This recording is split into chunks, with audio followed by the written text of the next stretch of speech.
जंगलों के बीच बसा एक ऐसा स्कूल जहां आदिवासी इलाकों के बच्चे पढ़ाई के साथ अपने बड़े सपनों को भी पूरा कर रहे हैं। तवानगर के शासकीय आदर्श बालक आवासीय विद्यालय को स्वच्छता के लिए स्वतंत्रता दिवस पर सम्मान मिला है।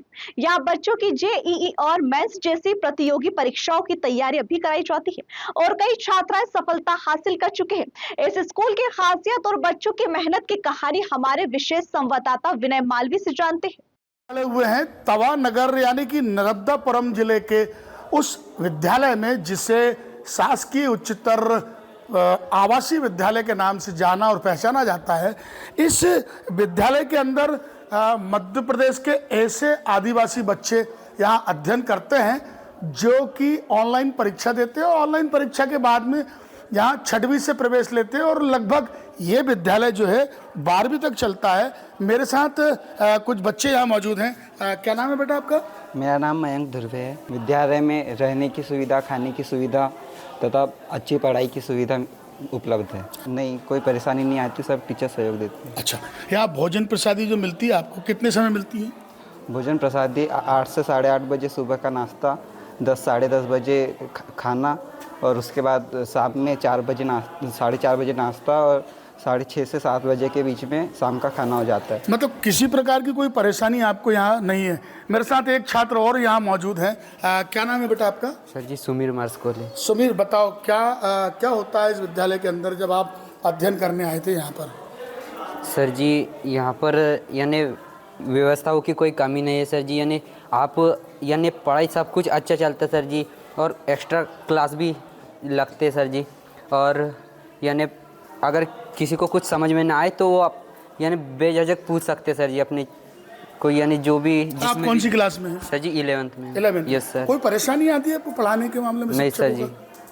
देखिए, ये ऐसा विद्यालय है जहाँ पर मध्य प्रदेश में अगर आप चलते हैं तो डिंडोरी, सीहोर, बैतूल, नर्मदापुरम जिला, हरदा जिला, उसके बाद में अमरकंटक, इससे कई आदिवासी अंचलों के बच्चे यहाँ पर आकर अध्ययन करते हैं और अध्ययन के साथ साथ पूरी मेहनत करते हैं अपने करियर को बनाने के लिए।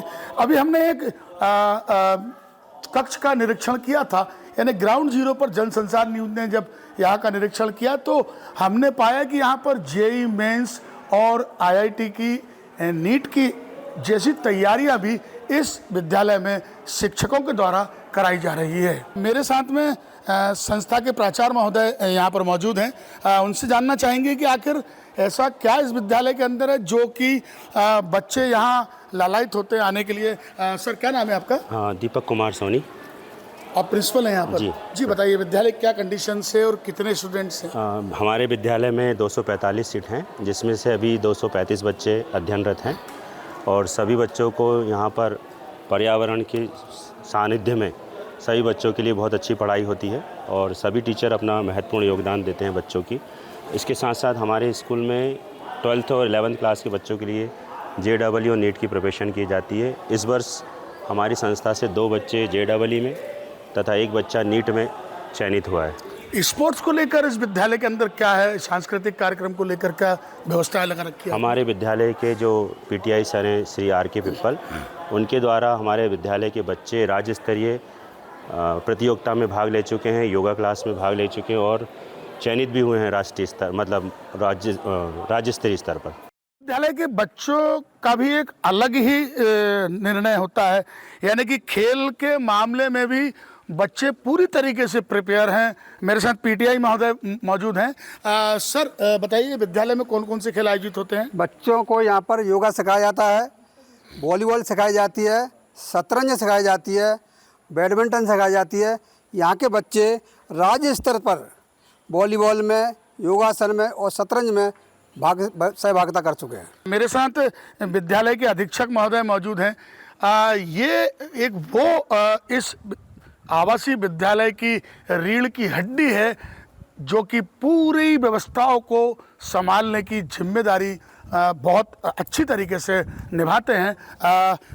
सर, क्या नाम है आपका? मेरा नाम सर भूपेंद्र साहू है। अच्छा, यहाँ अधीक्षक के पद पर कार्यरत हूँ। साहू जी बताइए क्या परेशानियां हैं? इतना बड़ा आवासीय विद्यालय है जिसको कि आप चलाते हैं, निश्चित कोई ना कोई परेशानियां स्टाफ को लेकर, बच्चों को लेकर, मेंटेनेंस को लेकर। एक तो आपके पास क्या बहुत बड़ा इलाका है, इसमें आप कैसे मेंटेनेंस करते बताइए? सर 10 एकड़ का कैंपस है हमारा यहाँ पर, और इस पूरे कैंपस के अंदर 4 बिल्डिंग्स हैं, 3 हॉस्टल की बिल्डिंग है, 1 स्कूल की बिल्डिंग है।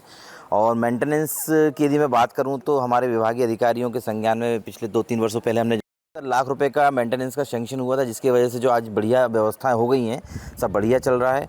खेल का ग्राउंड, और अभी मुझे बड़ी खुशी हो रही है आपको बताते हुए कि 150 सीटर छात्रावास का भवन भी स्वीकृत हो गया है और बहुत जल्दी वो भी बनने वाला है। इसकी कार्य योजना आपने प्रपत्र बना के भेज दिया? जी भाई साहब, इसकी पूरी की पूरी कार्य योजना बनी थी, डिमांड भेजी गई थी और उसकी सैंक्शन हो गई है।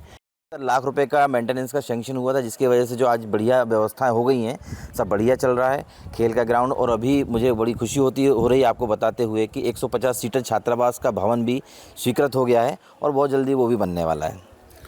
इसकी कार्य योजना आपने प्रपत्र बना के भेज दिया? जी भाई साहब, इसकी पूरी की पूरी कार्य योजना बनी थी, डिमांड भेजी गई थी और उसकी सैंक्शन हो गई है और बहुत जल्दी वो धरातल पर दिखने वाला है। मतलब अब आपका विद्यालय छात्रों के हिसाब से और परिपूर्ण होने? जी जी बिल्कुल, बच्चों को और अधिक सुविधाएं मिलने वाली यहाँ पर आने वाले समय में। भोजन के विषय में क्या रहता है आपके यहाँ, बताइए? जी भाई साहब, भोजन की यदि मैं बात करूँ तो बच्चों की रुचि के अनुसार हम पूरा भोजन की मेंटेनेंस करते हैं, क्योंकि बच्चों की भोजन की जो मेस समिति बनी हुई है, वो सारे बच्चे भोजन की व्यवस्था देखते हैं। मैं तो सिर्फ सामान की उपलब्धता कराता हूँ, कर्मचारियों के साथ समन्वय बिठाकर बच्चे भोजन दिखवाते हैं, अपने सामने बनवाते हैं।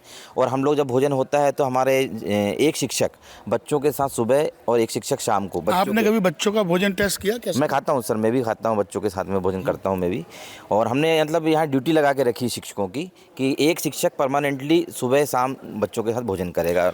इस विद्यालय को अभी 15 अगस्त पर कुछ पुरस्कार मिला, सर बताइए क्या मिला? बहुत खुशी की बात है। मैं आपको भी, जिले को भी, पूरे होशंगाबाद जिले को बधाई देना चाहता हूँ कि हम लोग मध्य प्रदेश के लगभग 200 से अधिक स्कूलों का एक सर्वे हुआ था, जिसमें नेशनल लेवल से सर्वे की टीम आई हुई थी। हमारे विद्यालय में भी वो टीम आई थी और उन्होंने सर्वे किया और हम लोगों को मध्य प्रदेश के 200 स्कूलों में से 20 स्वच्छ एवं हरित विद्यालयों में 5वां स्थान प्राप्त हुआ है। ये जिले का पहला था या जी, प्रदेश का पहला? जिले का पहला एकमात्र स्कूल है और प्रदेश का 5वां स्कूल है। देखिए कितनी खुशी की बात है कि प्रदेश में 5वें नंबर पर और जिले में पहले नंबर पर भी इस विद्यालय को स्वच्छता और अन्य साधनों को लेकर पुरस्कार भी मिल चुका है। अभी 15 अगस्त को खेल मंत्री के द्वारा नर्मदापुरम में इन्हें प्रशंसा पत्र देकर सम्मानित भी किया है।